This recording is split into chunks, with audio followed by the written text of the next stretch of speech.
My name is May Maloney and I'm an Addressing Sexual Violence Advisor at the ICRC, and I'm really pleased to talk about the collaboration that has resulted in the UPROOTED exhibition in Geneva, because I think it brings together many elements of the importance of addressing sexual violence through a new medium, especially the use of art and the use of a different way of collaborating amongst humanitarian organizations to express the importance of addressing a humanitarian issue. So I became involved in this project in 2020. It had been proposed already that there be a collaboration between the artist Franziska and the ICRC, as well as the United Nations, by the ICRC's president, Peter Maurer.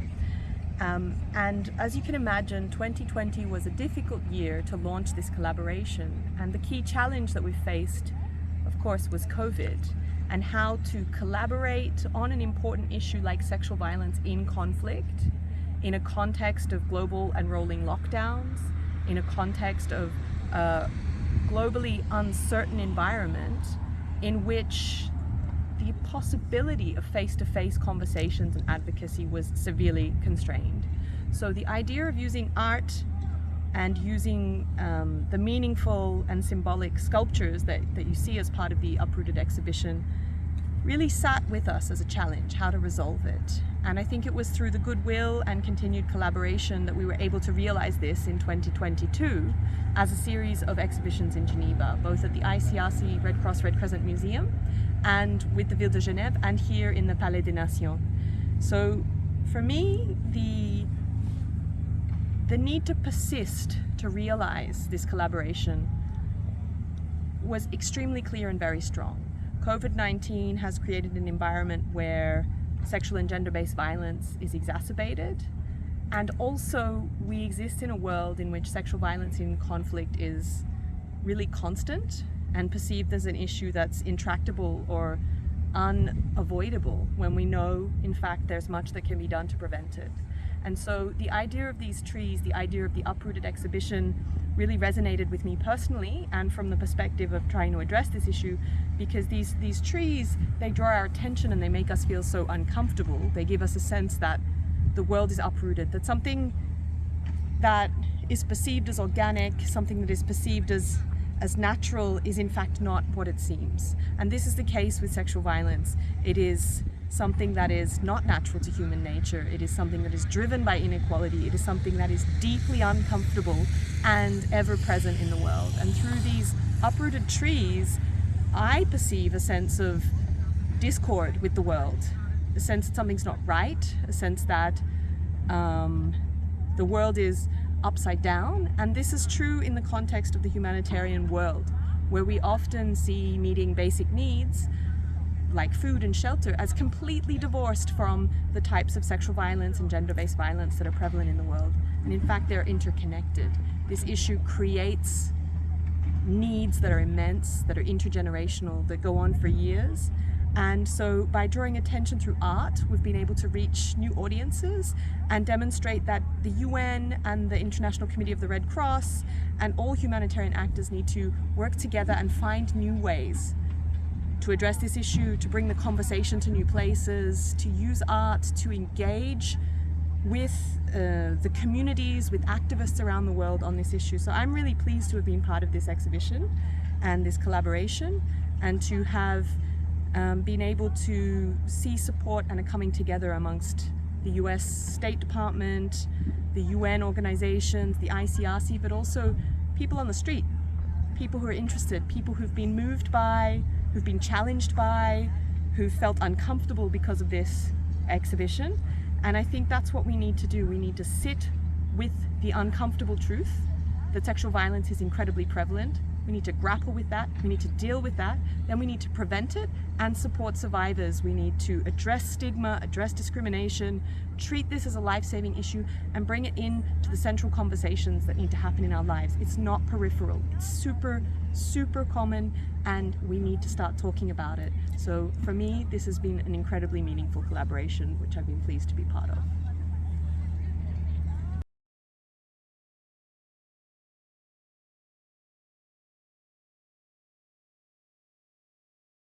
Fighting sexual violence in conflict is one of the great priorities of the United Nations. This terrible scourge is unacceptable. We cannot accept that rape becomes a weapon of war. So 23 agencies of the United Nations have come together under the program Stop Rape Now, not only to try and help preventing this terrible crime, but also supporting the victims. The United Nations office at Geneva has joined forces with the International Committee of the Red Cross, the Swiss authorities, and artist Franziska Greber to present an artistic work here that really represents the suffering of the victims of sexual violence in conflict. The uprooted tree has been showed here at the Palais for many months and has had a strong impact on our visitors, delegates, and other people working here at the Palais des Nations. I think it's very important to note that it's not just the work of the United Nations or of governments to fight this terrible scourge, but also the civil society and the artistic world. We all have to come together and work hand in hand to end this terrible plea.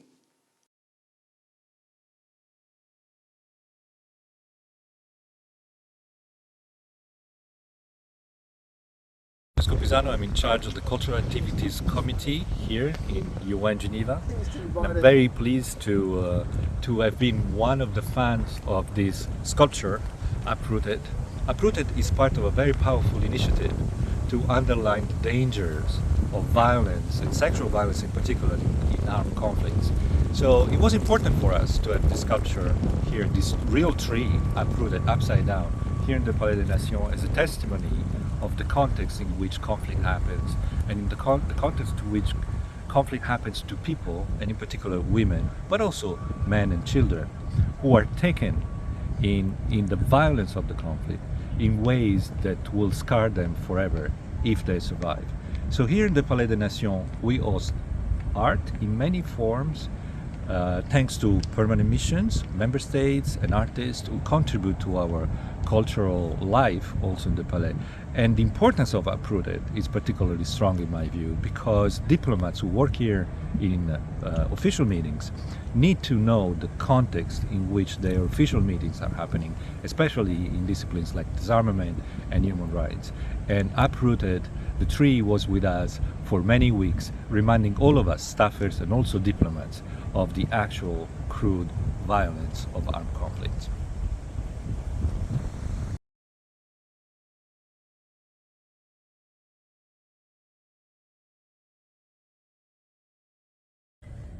I'm Diane Boulet.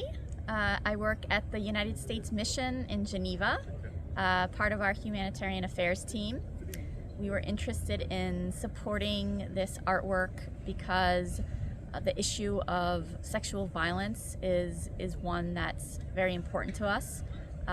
We also wanted to use this opportunity to raise awareness, to address some of the stigma and taboo around talking about this issue.